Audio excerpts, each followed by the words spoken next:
Özümə salmamışam halbahala, səbəb də olmamışam qalmadala. İndi meyxanə düyün dalbadala.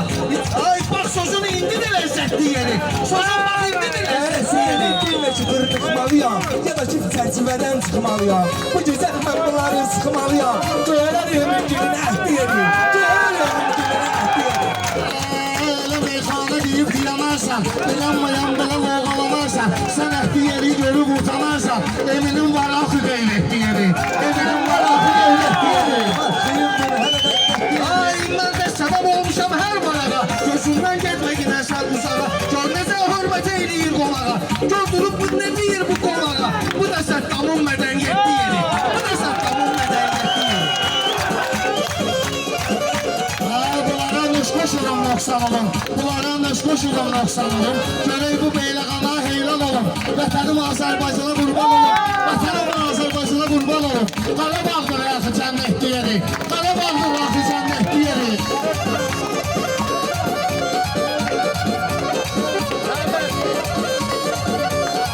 Eminisi çağırır hər səfərə. Dediyimi bunlar yazıbdı dəftərə. Dediyimi bunlar yazıbdı dəftərə. Getkindən Füzuliyə Kəlbəcərədə. Ola bir Qarabağ nəfrətli yeri. Ola bir Qarabağ nəfrətli yeri. Şairə sənətkar verər dəyəri. Şairə sənətkar verər dəyəri. İndi şurada xalqıdır deyən əsəri. Ölkənin çoxdur rayonlar şəhəri. Biri Beyləqandır hörmətli yeri. Biri Beyləqan hörmətli yeri.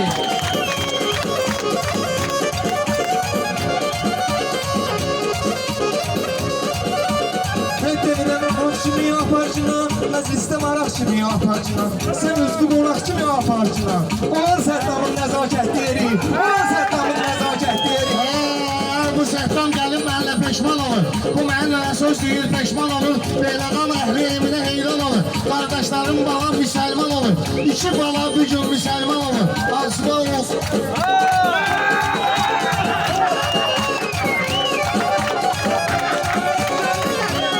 Sen sanma sözüme dikkat eylemedi. Sen sanma sözüme dikkat eylemedi. Sen sanma sözüme dikkat eylemedi. Veyahut dosta niyet eylemedi. Var sebab konağa hürmet eylemedi. Var sebab konağa hürmet eylemedi. Olubdu xeyli xəcalətli yeri. Olubdu xeyli xəcalətli yeri. Beyləqanda bir iki sakinidir. Beyləqanda bir iki sakinidir. Maislər, Beyləqanda bir iki sakinidir. Dedilər ki, vəziyyəti gərginidir. Maisi dikdir də elmətdinidir. Maisi dikdir də elmətdinidir. Siyadı yolların dəhşətli yeri. Siyadı